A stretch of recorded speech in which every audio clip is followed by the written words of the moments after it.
Good morning, Red Sox fans. How are we doing? Welcome to the Bleav in Red Sox podcast. How are we doing, everyone? Good morning. Good morning.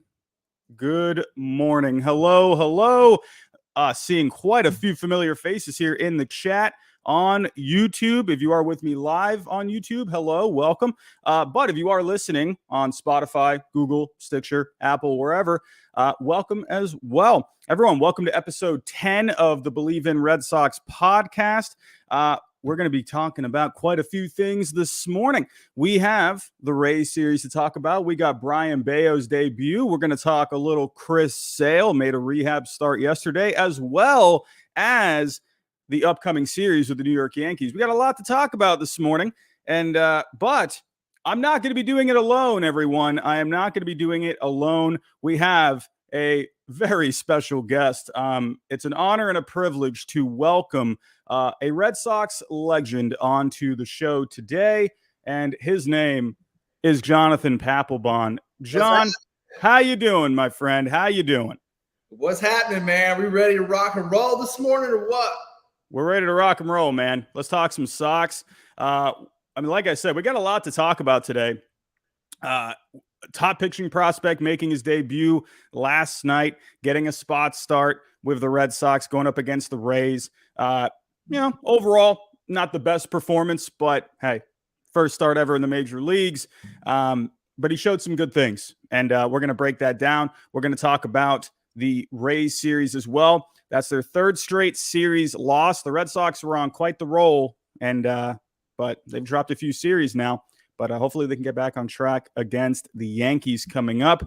So let's get to it here. But we do have a few sponsors for today's show. Go check out Bet Online if you're into the sports betting game, whether that's Major League Baseball, whether that's basketball, football, whatever. Go check out Bet Online. If you use the promo code Bleav, BLEAV, they will give you a 50% welcome bonus. So go check out Bet Online. We're also partners over here with SeatGeek. Use my code HYDE, $20 off your first purchase. So if you're looking to go to a game, if you're going to a game at Fenway, absolutely go check out SeatGeek. I've used SeatGeek myself before, used it for opening day a few years ago when I went to Tropicana Field. Got myself a pretty decent deal with SeatGeek. Also, we're partners with Prize Picks. Use my code GINGER. You'll get a 100% deposit match. If you put down $10, they'll give you $10. So, but alrighty, enough with the hoopla. Let's get to it here. So, John, you were once a wait, what? I said, I got my coffee, man. I'm ready. Well, you got your coffee. You're ready to go, man. I got my coffee too, man. We're good to go. But you were a former top pitching prospect at one point. Before we actually get into Brayan Bello here, what is running through your head? You're going on the mound, first time ever in the major leagues. What are you thinking out there, man? Well, I'll tell you what I was thinking, which I don't, it may not be the same as what this Bello kid was thinking or anybody else, but I went into it like I'm a badass.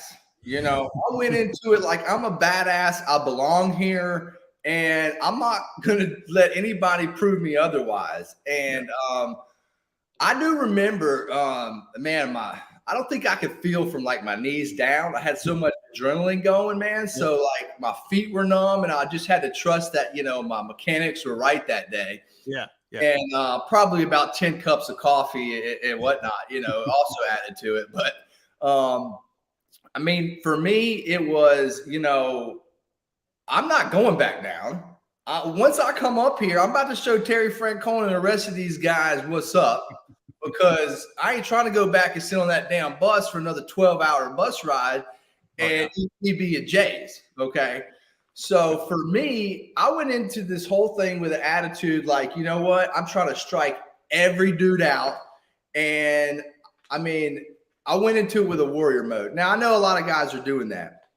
I think key for me is getting my my psyche to make sure that, hey, man, I belong here. I've done everything I can here. My AA pitching coach had actually moved up to the big leagues at the time, and he's joking with me. He's like, man, you finally got to the big leagues. I mean, it's about time, so he would keep it loose for me. And, I just remember being in Fenway Park, looking around, being like, man, this is my kind of people right here, man. Like, we're getting crunk, we're getting rowdy, and like, this is the place I need to be. I just specifically remember being like, this is where I need to be. There's no way I could go to like Tropicana and do this, or there's no way. And so it fit me. It fit my personality. And, of course, I punched out the first guy on 3 straight fastballs. Yeah, man. Stewart, and the whole crowd went nuts. And, I was suckered in by then. But, yeah, man. For me, I just really enjoyed my first outing being in Fenway Park, because it felt like it was home to me. And I'd never even been there. Yeah. And, so that really helped me out a lot. And, that previous season in spring training, I had pitched in the spring training start for probably Kurt Schilling, who didn't want to travel and go all the way down to Fort Lauderdale. He probably wanted to stay at home, so it was a spot start. And of course, we had to end up drilling somebody. I think it was Sammy Sosa, and we got in a big fight. So all the boys, knew me, And so it was good to see them again, and they accepted me with opening arms, and that made a big difference too. So it was getting to see the big boys again, and so I was pumped to do that. So yeah, and you came up as a starter, and that was kind of people were looking at you for the rotation, for the long haul, and then all of a sudden you're the best closer in Red Sox history. So I still remember that first, or it wasn't the first night. It was that next season in Texas. That was when Falky, he was kind of struggling a little bit. Yep. And you came in. I remember you were just throwing lasers on the corner. And I'm like, oh, we got something here, man. Like, there's no way you can get away from this guy. That's I've actually been using you as a comparison this year with Gerrit Whitlock, because Gerrit Whitlock was so good out of the bullpen last year. They kind of had him trying him out as a starter, because they tried having you as a starter in spring training the next year, but then they said, no, forget that. This guy's closer. So Gerrit Whitlock is a similar case. Wait, time out. I'm going to interrupt you here. Huh? Okay, yeah. Ready? It wasn't they. They didn't say, no, we're going to be a closer. It was this guy, okay? Yeah. They wanted me to stay starting. They wanted me to stay a starter and continue to start. And I remember in spring training one day, I'm 24 years old, got a year and a cup of coffee in the big leagues. And they're trying to tell me I'm starting. And I said, hey, I ain't no starter, man. Yeah. Like, I'm a freaking closer, dude. Let's go. And so I tried to do everything I could to convince them to put me back into a closer's role, because I did it in the minor leagues too. Yeah. But starting just wasn't for me. And obviously I think we all know that now, but. Yeah. I was going to ask that, because in the minors, it did seem like you were used more as a starter at that time. So like, that's when you kind of knew in the minor leagues, you were like, yeah, I kind of like this, 9th inning role. Yeah. Well, see, what happened is they used me as a starter because they wanted me to develop my split finger a little bit better. Mm. And so once I got it, but look, so that season, then we go and play the White Sox, who ended up winning the World Series that year. Yeah. And they put me in the bullpen then. And I mean, you get a taste of being in the bullpen in a playoff game. For me, that was all it took. And so next spring training, I'm like, man, screw this closing stuff, pitching every 5 days, man. Like, I want to be part of like the team. I want to feel like I'm on the bench, How did Terry feel about all of that? Like, was he like kind of wanting you to stay starting, or I'm because obviously the front office probably wanted you to start. And how did Terry feel about all that? Terry and the front office both wanted me to start. And Terry would call me in separately after Theo would leave and say, what the hell are you freaking thinking, dude? Like, you're going to be a starter. Stop putting up all this bullshit and, like, let's go. Like, listen to what we're trying to do, okay? Yeah. And I said, okay, all right, Tito, whatever. I tell you what, see, I knew already. And I said, all right, Tito, I tell you what, I'll let you make the decision, because this was back when managers actually made decisions. It wasn't just all analytics and right. A team of people were making decisions. Yeah. He said, all right, man. I said, look, let's do this. I tell you what, by the end of spring training, we'll have 2 weeks left before spring training. We have to go. And if you don't have somebody you feel like you can put in as a closer, I'm going to get to be the closer. Deal? Yeah. Is that a deal? He said, all right, Pat, we got a deal. You're starting with spring training.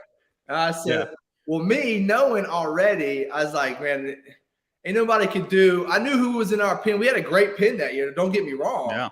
But I knew what I could do versus what those other guys could do in the pen. And so I kind of knew that by 2 weeks left, Tito would still be thinking about it, and he'd want to go with it. But hey, man, God willing, he went with it, and that's all you wrote after that. Yeah, you brought up all the analytics and whatnot, and it feels like a lot of teams now. You see a lot more bullpen by committees, and maybe I was spoiled with having you on the mound, so many ninth innings. To me, I'm that guy where we've seen the Red Sox blow quite a few games this year. And to me, like Hanzo Robles, he just got DFA'd. Hopefully he can latch on and, fix whatever's been going on with him.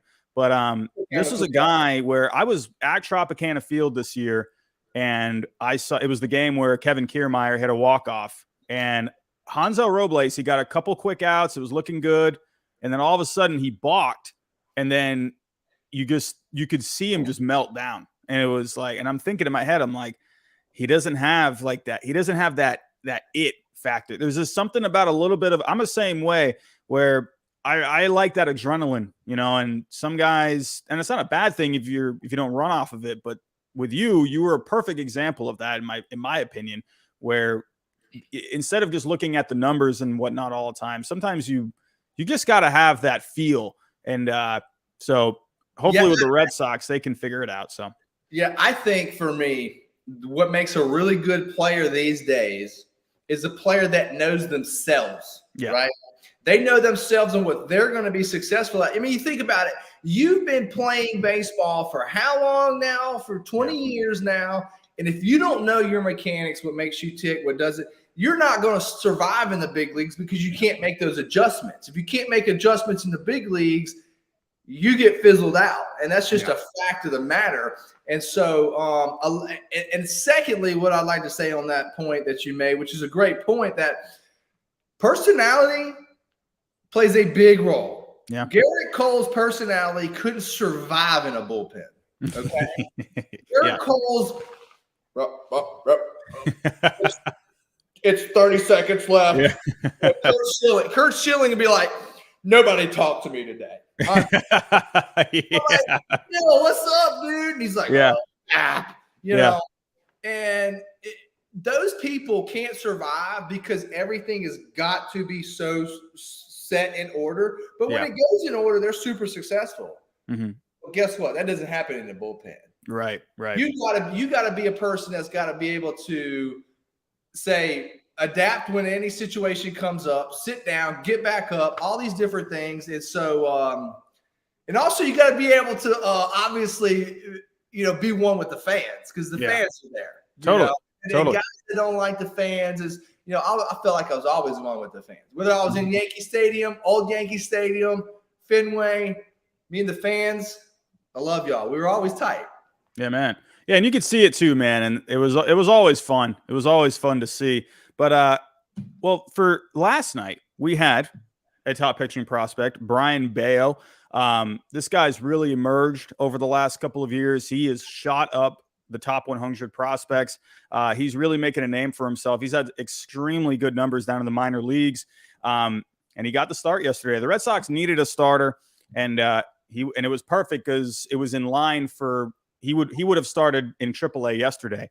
But he came out yesterday going up against a Rays team that is playing better as of late, but kind of ran into a buzzsaw a little bit. Overall, 4 innings pitched, 6 hits, 4 runs, 3 walks, 2 strikeouts. He threw 79 pitches, 30 of them were changeups, 29 sinkers, 13 sliders, 7 four-seamers. The sinker really was his go-to pitch yesterday.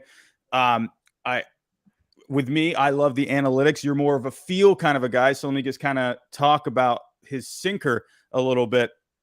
He was averaging right around 28 inches of drop on his sinker, and if that was in the leaderboards right now based off of vertical movement, that would be top 10 in the league. It was a very good-looking sinker. Actually, number 1 right now in when it comes to terms of movement against the average in the league is actually Tanner Houck right now. So, but Brayan Bello would have been top 10 in the league. So basically what I'm getting at, not a great overall line, but there were some good things. The sinker looked really good. Changeup had some pretty good movement on it. He topped out at 98 miles an hour. And a lot of guys, even though he did give up 6 hits, 4 runs, average exit velocity against him was 86 miles an hour. So not a lot of hard hit balls against him. A lot of them were trickling through. So overall, with Brayan Bello, not the greatest stat line.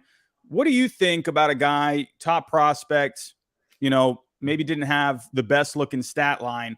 What would you, if you were to give some advice for, a young guy like that, what would you say? Well, first of all, I would say, man, we are complete opposites, man. Yes. You just wrangled out some stats right there, my man. Look, my first piece of advice would obviously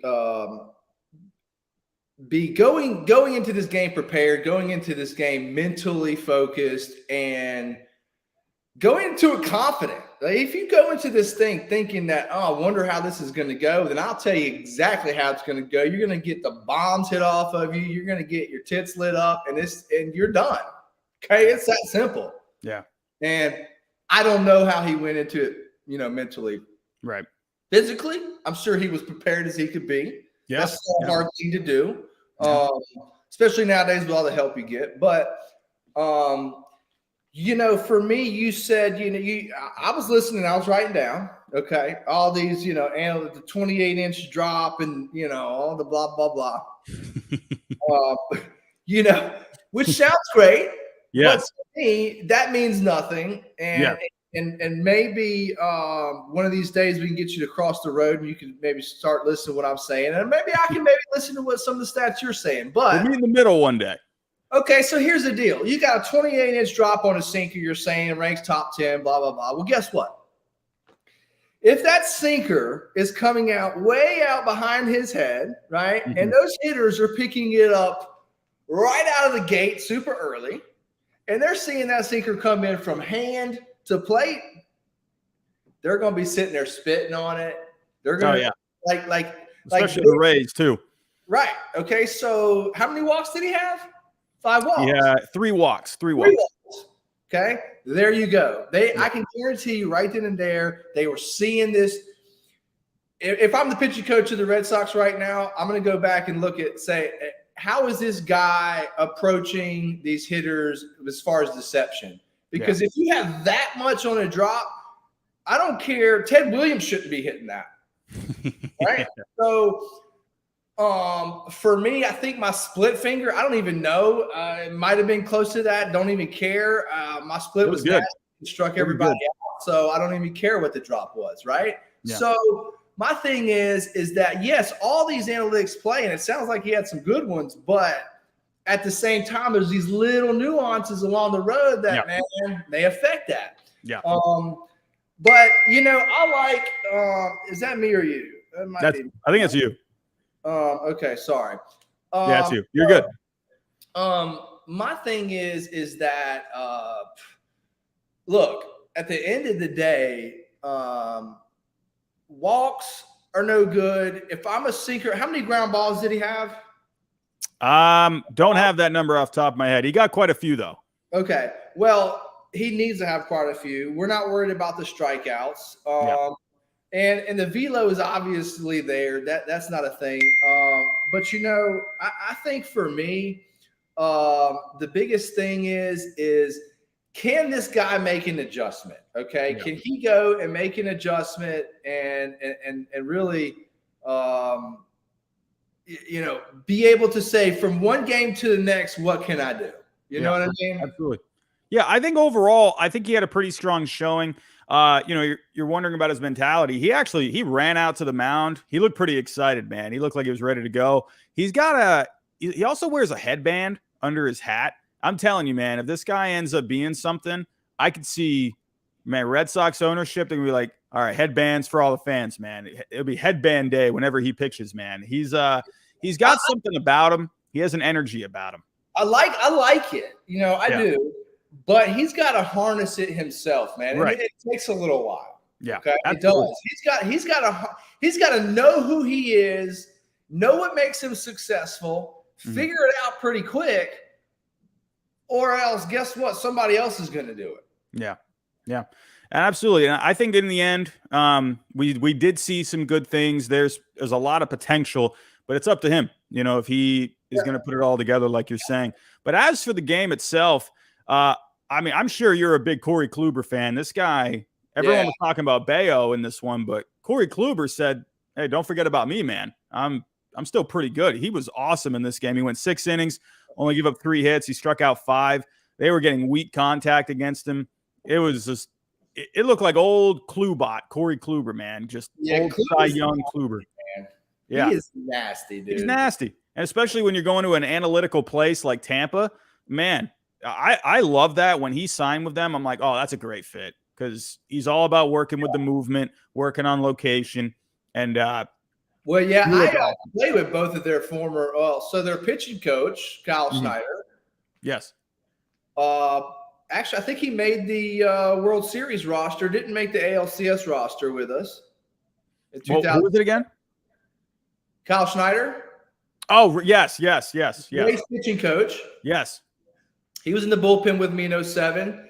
And then, of course, Kevin Cash, he was the backup to, Veritek. He was brutal. He sucked. Like, it was like I think he hit like 120, like, or something. Like, he's one of those guys where he's a better coach. Like, he has more of like the mind to manage, Yeah, he had zero like ability, like in the body, as far as the body. Yeah. Had like zero athleticism in his body, had like no like I think he went from third base to catcher or something. And it was just like maybe to just like keep him around a little. Like the only good thing he did in his career was like be a great backup, and he's known for like breaking Derek Jeter's shoulder. I mean, right. Third base when he slid in, because he didn't have a clue he didn't even know where the freaking base was. Like didn't have like that's how he was as a player. Now, as a manager, he's done a little bit better, but right. He definitely works with the front office well. He works with the front office great, and he's always been that kind of guy. He was an analytical guy when he played, because he had to, because he didn't have anything to overpower any analytics, because he sucked so bad. And I think it's great. The only thing is like a manager, they have to have like be good looking, kind of, like Gabe Kapler, man. He's a good looking manager. Kevin Cash is just like fat and pudgy, and just he doesn't have like a strikingly good face to be a manager. But the ways keep him on. Yeah, and then with Cora, same thing. You played with Cora.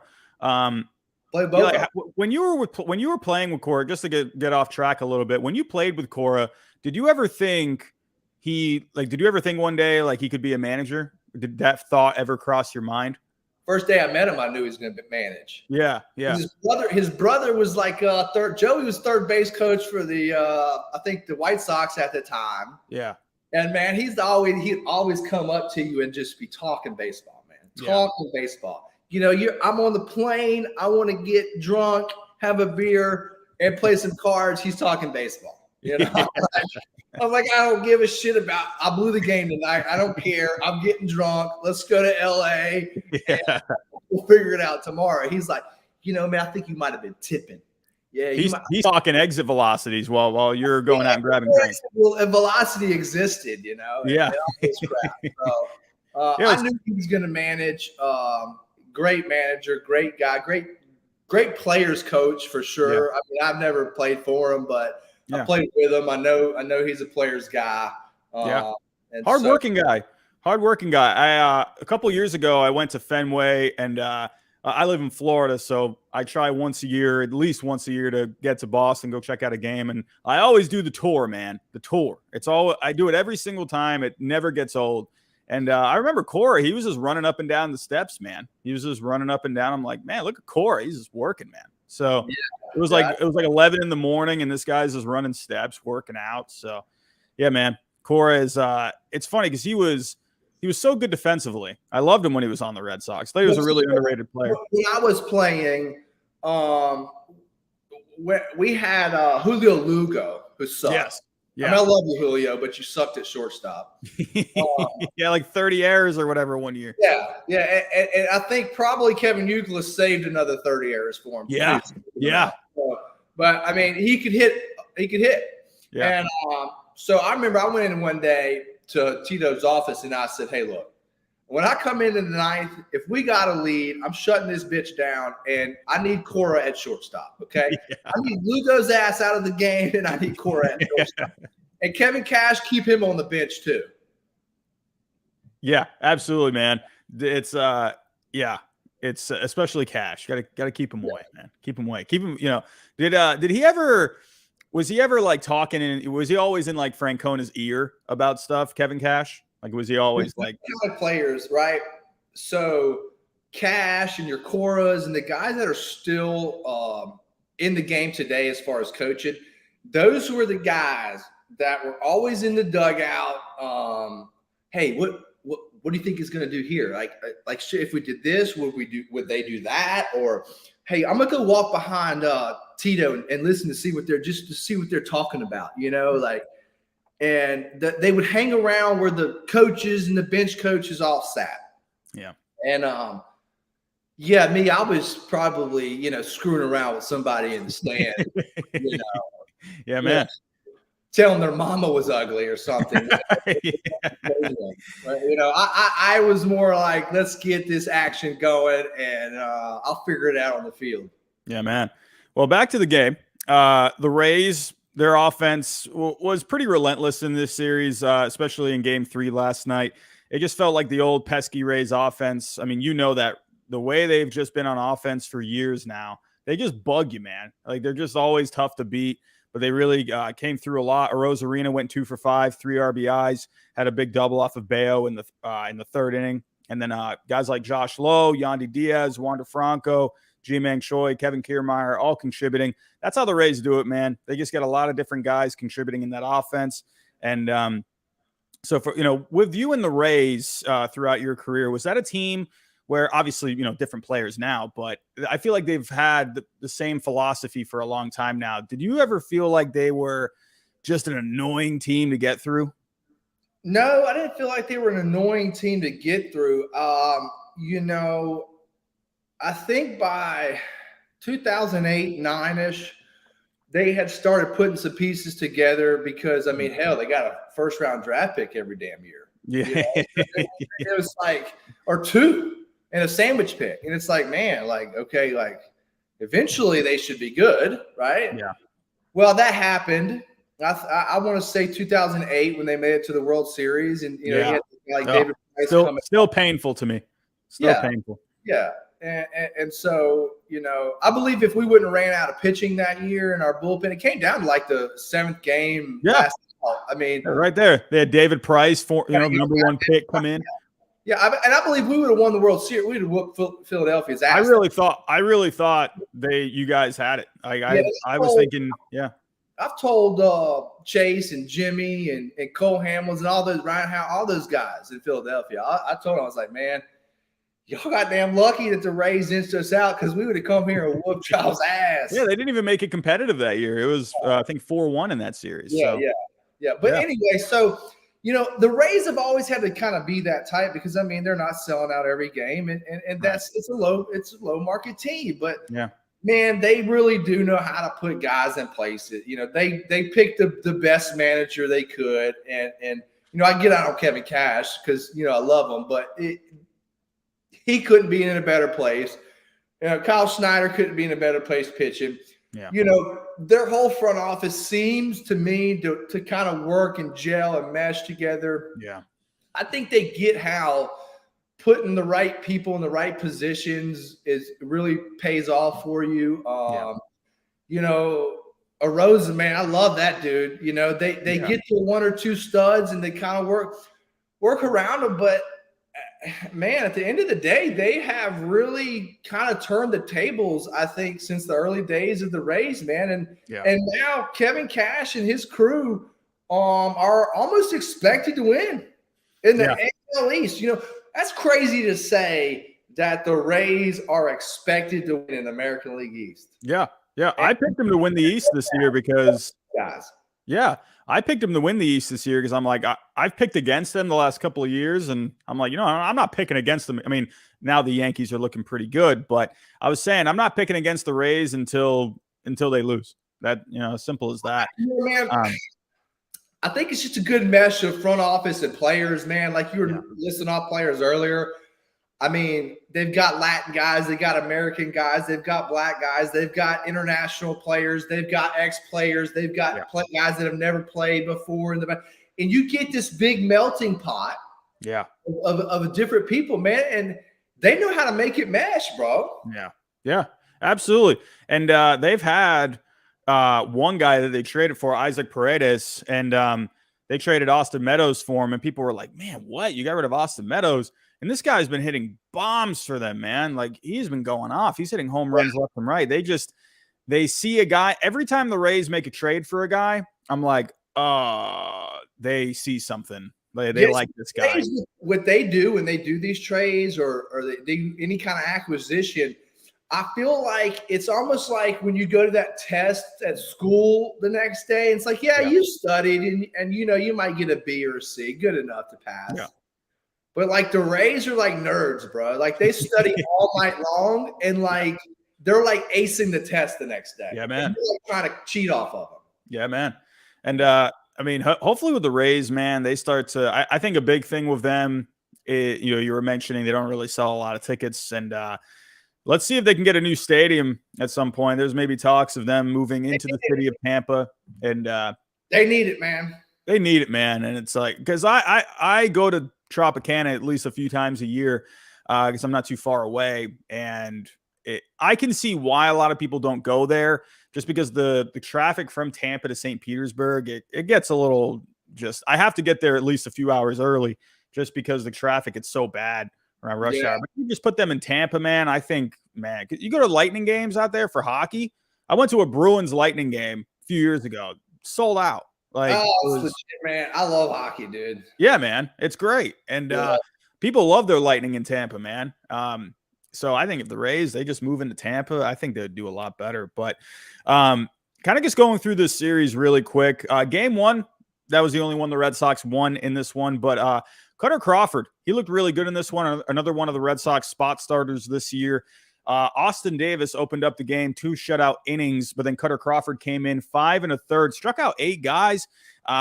Great performance from Cutter Crawford.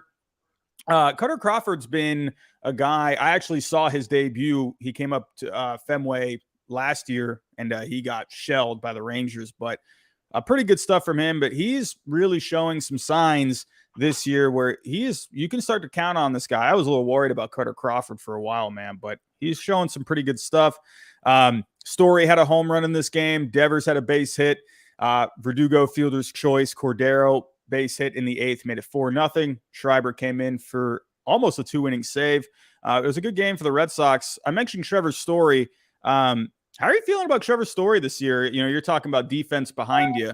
How are you feeling about Story? He's been a little up and down, but he's starting to get a little hot with the bat again. How are you feeling about Trevor Story? You want my honest opinion? Yeah. I think Trevor Story's got to figure it out pretty quick, bro. Yeah. I think if Trevor Story doesn't figure it out pretty quick, Red Sox ain't going to hang around. They're not going to – it's going to be Carl Crawford, Adrian Gonzalez. Yeah, you saw that.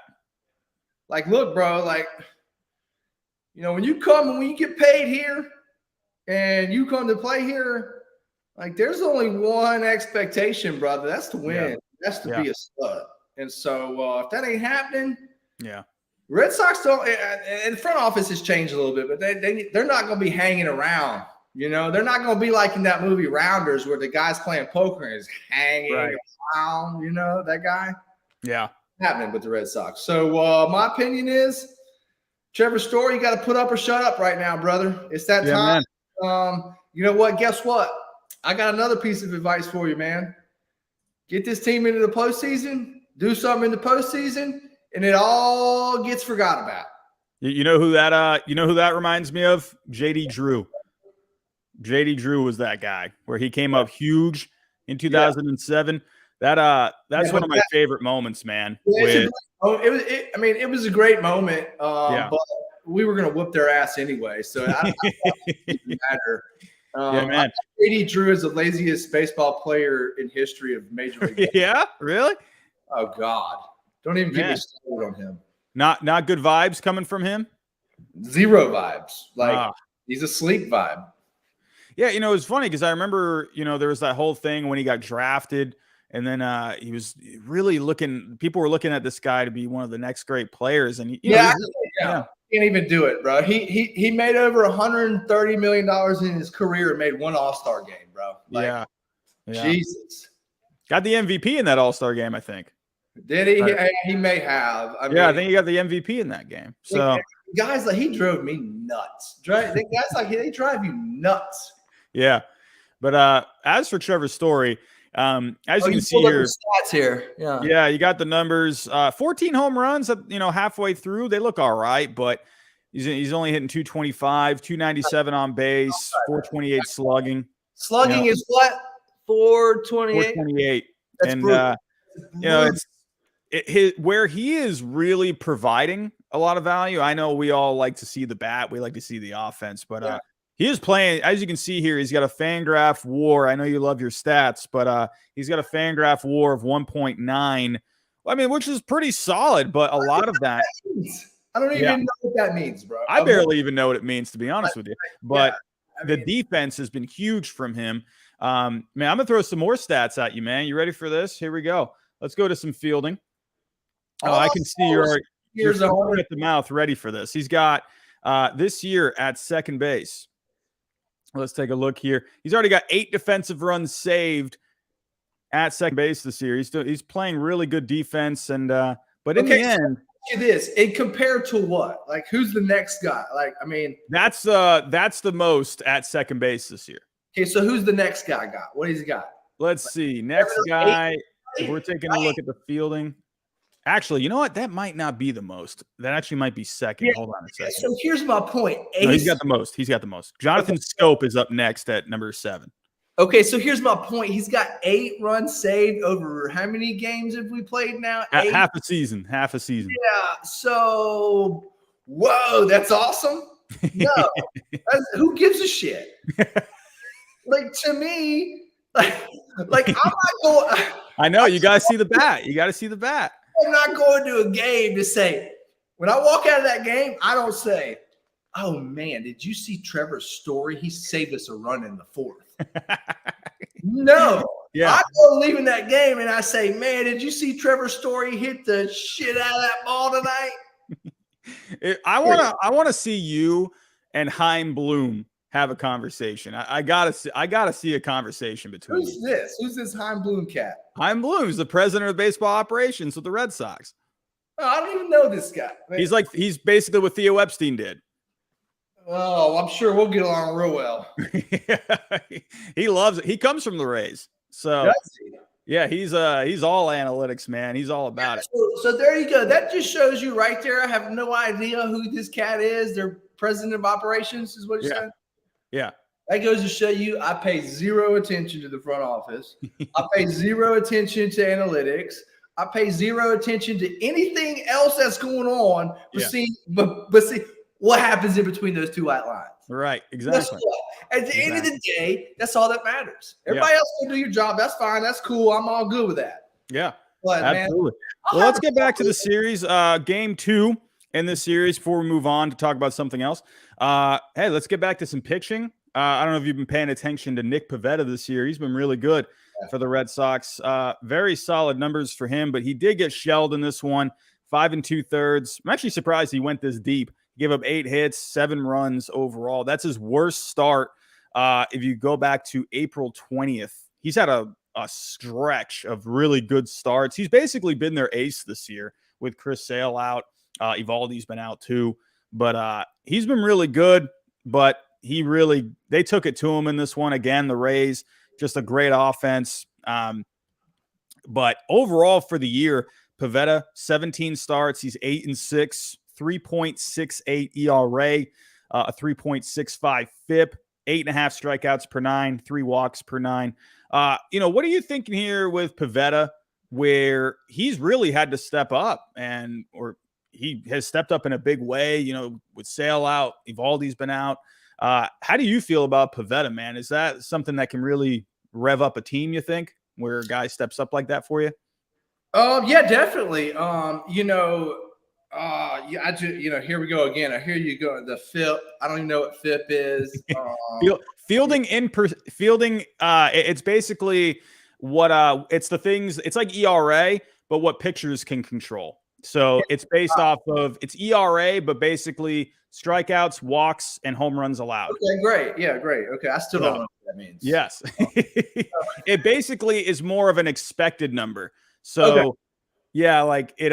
If you were a guy like, let's say, like Dice K, good example. Dice K, I remember, I think it was 2008. He had a really good year that year. His ERA was pretty low, but his FIP was a lot higher. So what basically that shows is that if he basically kept pitching the way he was pitching, he was not gonna look as good. Basically, okay, more of an expected number. Okay, yeah, still really, really struggling to understand that. We'll get you there, man. Here's my whole thing on it, right? Yeah.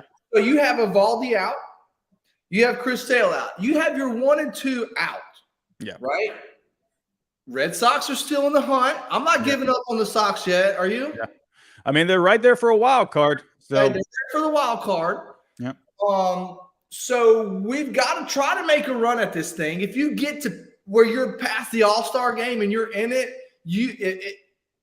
if I'm in the front office, I say, man, I look at every game from there forward and say, we're going to be buyers or we're going to be sellers. And we make it a point to say, today we are going to be buyers and we go forward with that, or today we're going to be sellers and we go forward with that. Yeah. Right.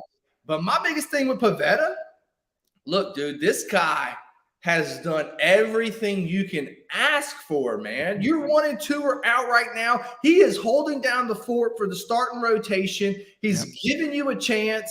He's, to me, he's keeping that clubhouse motto and that, that atmosphere up and alive because he's going out there every 5 days saying, hey, I got you guys today. Yeah.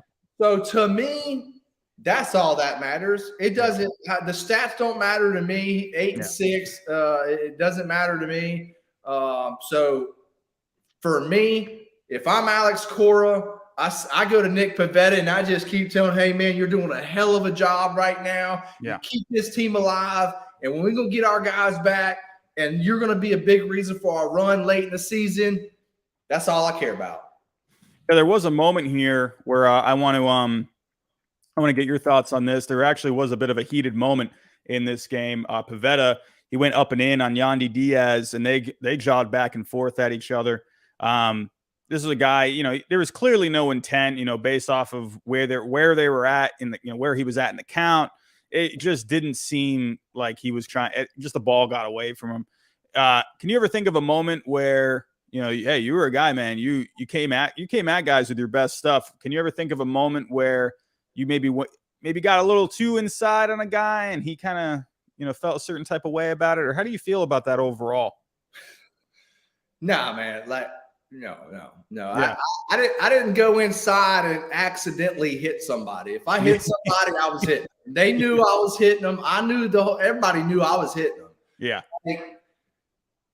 My control was what allowed me to pitch a long time in the big leagues and be able to throw 97-mile-an-hour heater with spin rate, they call it now. Yeah. I call it backspin. You know what I'm saying? Right. So they call it spin rate. I call it taking a fastball and backspinning it and turning it as much time. That's what I call it. But anyway, Yeah, man. Like there was no from the first guy I had to hit in the big leagues was Sammy Sosa. From the last guy I had to hit Manny Machado, maybe or something like that. Look, dude, there was no. If I'm hitting you, and I'm gonna hit you, and I'm gonna walk to you and tell you, yes, that was on purpose. Yeah. If you got any problems, I'm right here. But nowadays it's not like that. And most of the time, all the starters took care of the bullshit before I got in there. Yeah. Yes, you don't have to worry about that. Really, you're just trying to close it out. So, yeah. But if it didn't happen, I didn't give a shit what the score was. If it was a one-run game, if somebody needed to be hit, I'll hit them. It didn't matter to me. Absolutely. Well, Pivetta, he's a guy. He's had a couple of moments now where the last couple of starts did get a little inside, and guys were jawing at him. And I don't know. I think it's more pitch got away from him because to me, it's like if you want to hit someone, you can hit someone. Like I don't think he's trying to. Yeah, no, I love it. I love that from Pivetta. Keep letting them think that crap, man. And dude, look, man, if they go up there thinking they're going to get hit, that's the advantage to the pitcher, man. Yeah, man. Now, the one question I have with Pivetta is, will he make the All-Star game? Before this start, his numbers, his ERA jumped up a little bit, but I think he will end up making the All-Star game. As of right now, when it comes to pitcher rankings, he right now is the 12th best in the American League. 12 pitchers for the All-Star game. Do you feel like based off of just what he's done, man, do you think this guy deserves a trip to the All-Star game? I think he deserves a shot. Don't think he's going to make it. I'm going to disagree with you on this one. Yeah. It's just so hard to make an all-star team, man. Yeah, man. He can make it in as an injured if somebody gets injured or something like that. Now, I guess you're still making the team and you're considered. I could see that. Yeah. You can make it that way. I should take that back. You're still on the all-star team, regardless of how you get on there. Right. Yeah. So there's a chance. I just don't really see it happening, but there's a chance. I hope he does, man, because believe me, man, every all-star game is special. I was able to go to 6 of them, and each one of them were special. So, man, I hope the kid can make it. I think your first was in 2007, and was it in San Francisco, I think? No, my first one was in 2006. It was 2006. That's right. Where was it in 2006? I can't remember. Pittsburgh. That's right. Okay, yeah, I completely forgot about it. 2006 was like one of those weird years where you had the Boston Massacre that year with the Yankees, and then that year was just like kind of a blur of a year. I always forget about 2006, but yeah, man. Yeah, that was the home run derby that year, I think. Yeah. Yes. So, but as for this series, you lose 2 out of 3. So, Pap, they've lost 3 straight series here. What are you thinking, man? The Red Sox, they were on quite the roll. They've lost 3 straight series now. When you're just looking at wins and losses, not playing too hot lately. What do you when you've been on some teams where you've gone through some rough stretches? What do you what's the mentality of this team right now? What do you think? Just keep on moving, keep on chugging. Well, the mentality of this team right now needs to be, and I'm pretty sure that it is, just knowing Alex Cora, is we go out there, we play one game at a time, we play one inning at a time, we play one out at a time. We try to win each out, we try to win each inning, and hopefully it turns into winning a game. And he is going to methodically go through this thing and methodically try to put each guy into his place to where, hey, we got to either sneak a win out tonight or we got to go blow the guy out and give some guys some rest. Yeah. It feels like they're kind of chugging through. They've got some guys on the shelf. It feels like they're just trying to make it to the All-Star game, try to keep the losses down as much as possible, get some guys fresh for the second half. And that's how it feels. But they do got one guy coming back next week. You got your guy, Chris Sale, had his final rehab start last night, 3 2/3 innings pitched. He struck out 5, but he also walked 5 guys. And that actually led to a pretty viral video that's going out there right now. I've been on some Red Sox, little forums. It's not getting the most positive reactions, I would say. from Red Sox fans. You've seen a lot of them saying, dude, you've been hurt. Like, what are you doing? Like, you can't be doing this. Like, that's not your clubhouse. That's the AAA clubhouse, man. But let's go take a look here. Let's go to the instant replay and let's take a look, man. So if we are taking a look at Chris Sale, this was after his start. I'll even go full screen here. Let's take a look. And Chris Sale, as you can see, there's a TV that's hanging off the wall right here. This thing looks bent. I don't know what all this crap is. Is it a 4K TV? Looks like a 4K TV, a good one? It looks like a pretty nice. He's just ripping it off the wall. There's a broom here. I don't know what he was doing with his broom, but this guy was pretty ticked off. Yeah, let's go look one more time. The video. I mean, come on. These guys that are holding the cameras, can you at least keep it still? Come on now. But he rips off this TV. Yeah, about $800 TV maybe. Yeah. He's got so I don't know if you know you know Gerrit Cole, right? No. Okay, well, Gerrit Cole, he used to be the governor of Red Sox Nation. He's like the Twitter Red Sox guy. I didn't know there was a governor for the nation.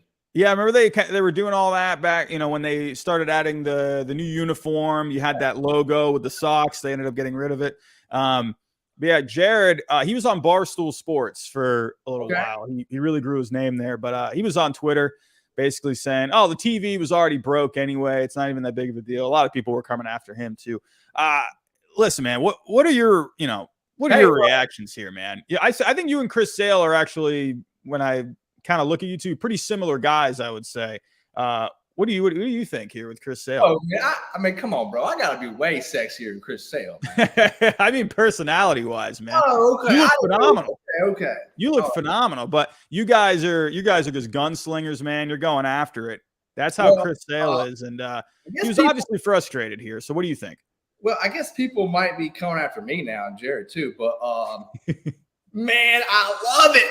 I love it, dude. I love it, man. And here's the thing, man. What's that? It looked like a Samsung TV to me. Maybe $800 TV. Man, he's got that in the ashtray of his big rig truck. He ain't worried about that. He'll buy him 3 of them. Yeah, and you know what? He probably took the post-game spread. He probably threw it everywhere else and said, you know what? I'm going to buy a better post-game spread than this crap. And another thing is that I noticed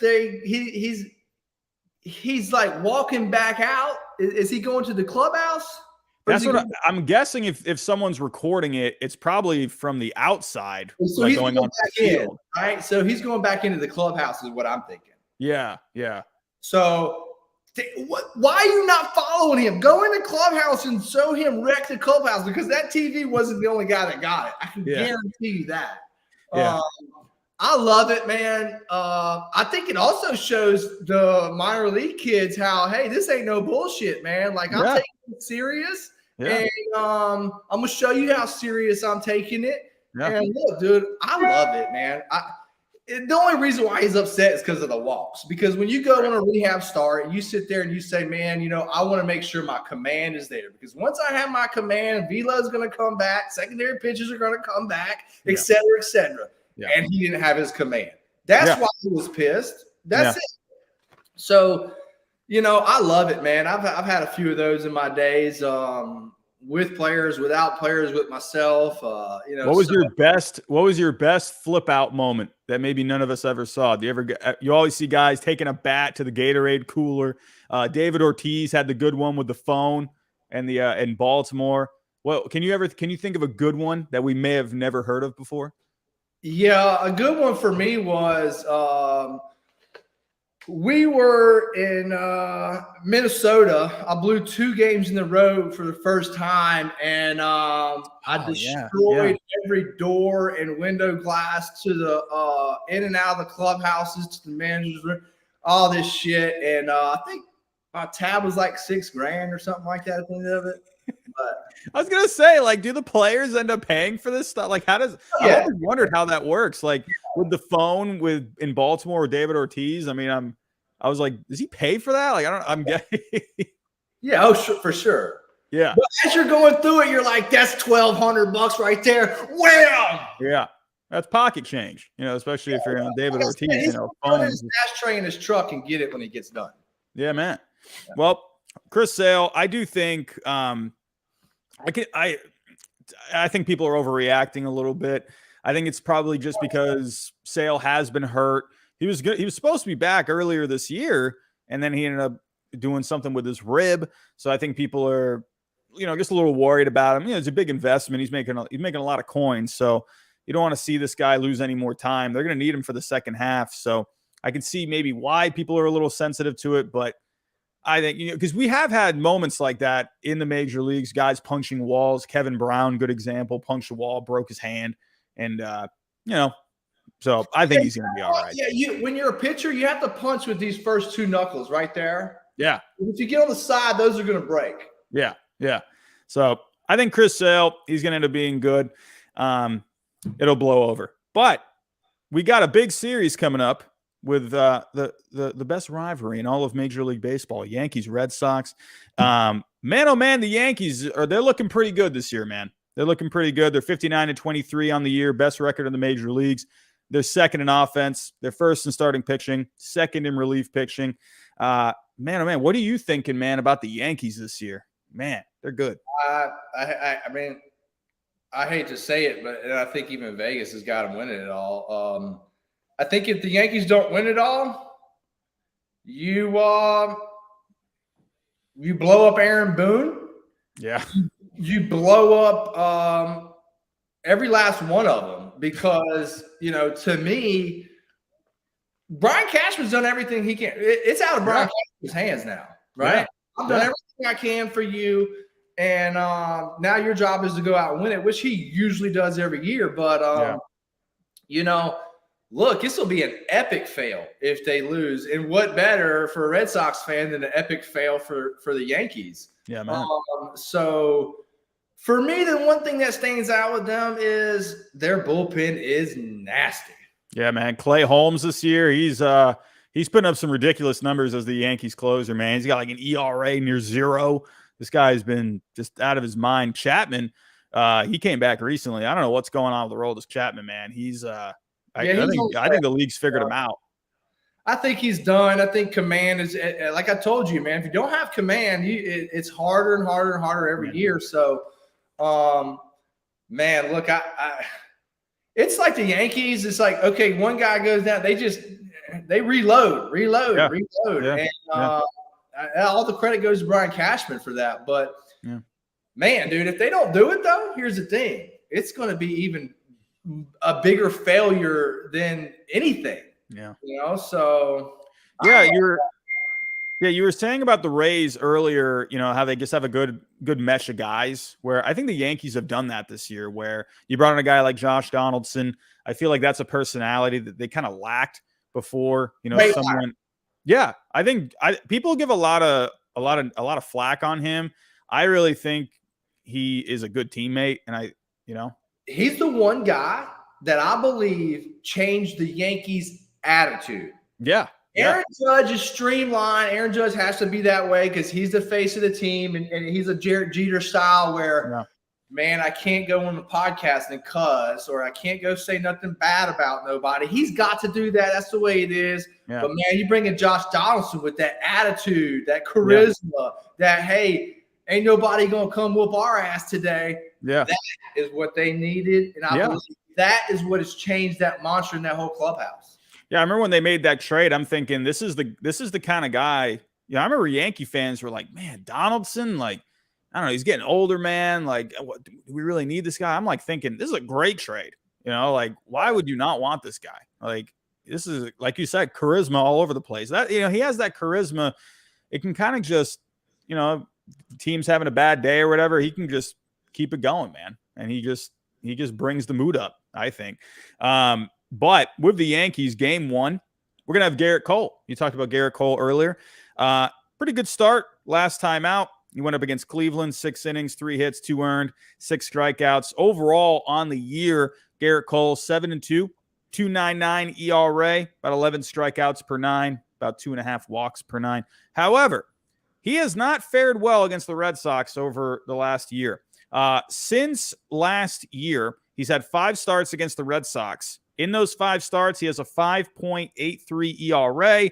Hitters are hitting 273 against him, 346 on base, and a 522 slugging. And at Fenway, he's had 3 starts since last year, 6.19 ERA. Hitters are hitting 302 against him at Fenway. Man, what is up with Gerrit Cole and the Red Sox? Like, did you ever have a team where you couldn't figure this team out? Like, did you ever have a team like that? No, me personally, nobody ever got me. What do you think's going on with Cole here, man? Like, what is it? He just sees those Red Sox jerseys and something just turns off? Or what's going on, you think? I don't know, because I can't relate to that, because I never saw a jersey and was like, oh shit. Like, I always thought somebody else, like, I'm about to whoop your ass, But like, for me, there's something going on there. Yeah. Like, the thing is, he's supposed to be a big game pitcher, right? Yeah. That's what they signed him for. Yeah. He hasn't necessarily turned out to do that, but he's just running over everybody else. But come to big games is what scares me, man. And, if something's going to have to change with him in these big games. If he wants to be that guy, it's going to have to change. Yeah, absolutely. And I think the way the Red Sox, man, it's like they got his number. They just see the ball out of his hand. I don't know if they just do some extra scouting. They do some extra, watching the tape. Let's call him out right now. Let's just start a rumor, say that the Red Sox he's tipping, and the Red Sox have got him. Yeah. I mean, the Red Sox see something with him. Like, yeah, that's what I think. I think Gerrit Cole is tipping, and the Red Sox have got him. Yeah, and especially in the Red Sox, well, I don't know. Like, what do you think about this? Do you feel like whenever the Yankees came to town, do you feel like? I mean, I don't know. I don't want to say you guys didn't prepare hard for other teams, but did you feel like when the Yankees came to town, maybe you took an extra 10 minutes to look at some numbers and whatnot? Yeah, for me, I always prepared the same way, 2 shots of Jaeger and a cup of coffee. I mean, I would always, look at scouting reports the same way. Yeah. Look, you have your scout meetings and all that, but every player is different. Everybody takes something different from those meetings. I always wanted to know. I didn't want to know anything else but who are the hottest hitters coming in to this series on their other team, right? So, number 1, if I needed to pitch around them, I knew. And number 2, if I needed to give them a little dust back or, throw one high and tight or possibly even drill them to get them off of it, I did it. Yeah. And that's kind of really the only thing I like to look at, and maybe who swung at the high strike more. Yeah. But most of the other times I was probably had a dip in falling asleep. Yeah, and if we're taking a look at some hot hitters with the Yankees right now, Gleyber Torres over the last 7 days, he's hitting 444, 565 on base. You got Matt Carpenter hitting 400. Aaron Hicks is hitting 385. You got Isaiah Kiner Falefa hitting 444. You got some guys on the Yankees right now. Look, Anthony Rizzo, he's hitting well. He's got a couple of home runs over the last week. They got a lot of guys with the Yankees right now that are hitting the ball well. Here's the thing is I'm looking at this right now. Right now, Gleyber, Aaron, and DJ, and even Rizzo, for me, I'm taking a 2-strike approach to all those guys. And if I hit, and I'm going in, and I'm going hard in most of the time. If I do go in, I'm trying to get those guys to swing at my pitches. Yeah. And if they don't want to, that's fine. Take your base. Yeah. I'll take it. The one thing. Right, oh, sorry. What did you say? That would be my scouting report right there. Like, I'm not taking in, okay, he's 0-2, he swings at a pitch 21% of the time, but, all that other bullshit. Right. And with the Yankees, when it comes to their starting pitching, they've had some pretty good starting pitching. Actually, let me take that back. They've had extremely good starting pitching this year. Legit starting pitching, bro. Yeah. The one thing, though, I know you love those advanced numbers, Pat, but I'm taking a look over here. See, this is what I'm talking about, right? Gerrit Cole, 3 ERA.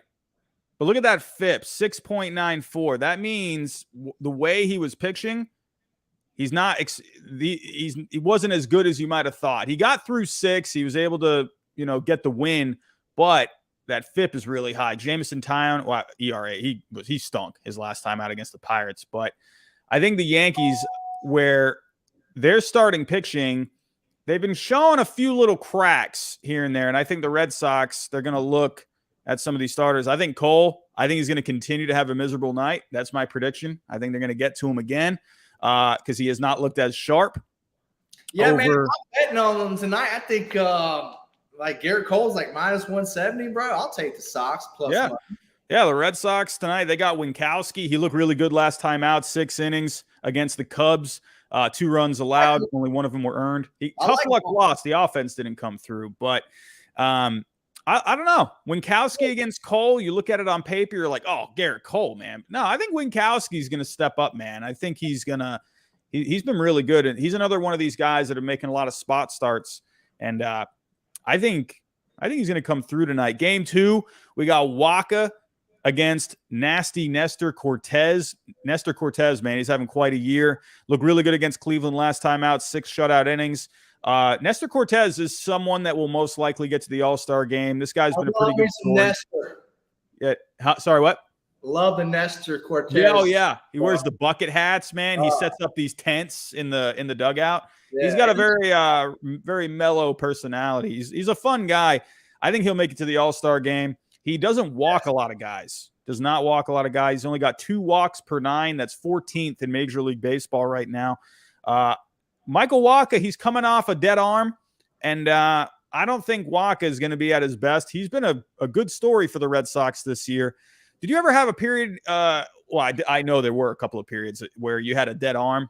Yeah. How did that feel, when you came back for the first time after a dead arm? Did you feel like it took you a little bit to kind of get back into the swing of things? Yeah, it usually does. Takes a couple of weeks. Dead arm, it feels like a Charlie horse. You get them Charlie horses, and it's like you're trying to get like muscle out of a muscle that just is not there. Yeah. I've had that going on. But at the end of the day, it's like, look, when you come back from a surgery, when you come back from being, it is the flow of the game. The game speeds up on you, man. Yeah. It's not stuff. The game speeds up on you, and you make pitches that you normally wouldn't make, and etc. But going back, I like Wonk, man. Can we call him Wonk? Like, can he be like the Gronk of the Red Sox? Let's do it. Wonk. I like it. Wonk. Yeah. I like it, man. The Cortez kid, he reminds me of an Andy Pettit. Yeah. Yeah, that's a great comparison. Doesn't walk anybody. You got to go station to station. He's a lefty. He can pick you off. He can't steal the base on him well. Yeah. That's why his ERA is so low. Yeah. But man, it's going to be a tough series for sure with these matchups and these starters that you're saying. I feel like both teams are going to have to grind these wins away. You always have to in a Red Sox Yankees. Always a grind, man. These two teams prepare so much, man. The Yankees were just going up against the Pirates. I wouldn't doubt that they already had someone, back in the front office somewhere looking at Red Sox stuff. So, game 3, Pivetta is going to get the mount. Or no, sorry, that's game 4. Game 3, Cutter Crawford gets another start. He'll go up against Jordan Montgomery. Crawford looked really good against the Rays. Montgomery, he looked pretty solid against Cleveland last time out. He's another guy, Jordan Montgomery. He's not really a flashy kind of a guy. Like you said, kind of like almost like an Andy Pettit kind of a guy. He doesn't walk a lot of guys. Cortez ranks 14th in Major League Baseball in walks, but Montgomery ranks 9th. So he's got very good control. I think that's going to be another tough matchup. Crawford did look good against Tampa, but I don't know, with this Yankee offense, I don't feel very good about this one. And then for me personally, and then game 4, we're going to get Pivetta going back out on the mound against Jameson Taillon. Taillon has looked really good, but I just mentioned against the Pirates, he got rocked. He gave up 5 runs against them. But I don't know. What are you thinking for this series? If you were to make a prediction, what do you think here?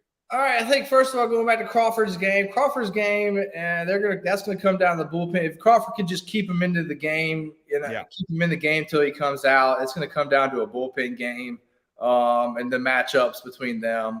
So that's a coin toss to me. And I like Pivetta's game, man. I'm gonna ride Pivetta. Yeah. I like his stuff right now. I like his flow. I like everything about him, how he's taking the mound. And Yeah. starting pitchers, they get on a roll and I think he's been on a roll. So ride the wave with him, baby. Yeah, my prediction, I'll go for a split in this series. I think the Red Sox, they're going to get Cole in game 1. I think Pivetta will bounce back in game 4. It's the middle games where I'm a little up in the air about. I think Waka, I don't feel very good with Waka against Cortez. First time Waka's coming back after a dead arm. I feel like Cortez is going to look good there.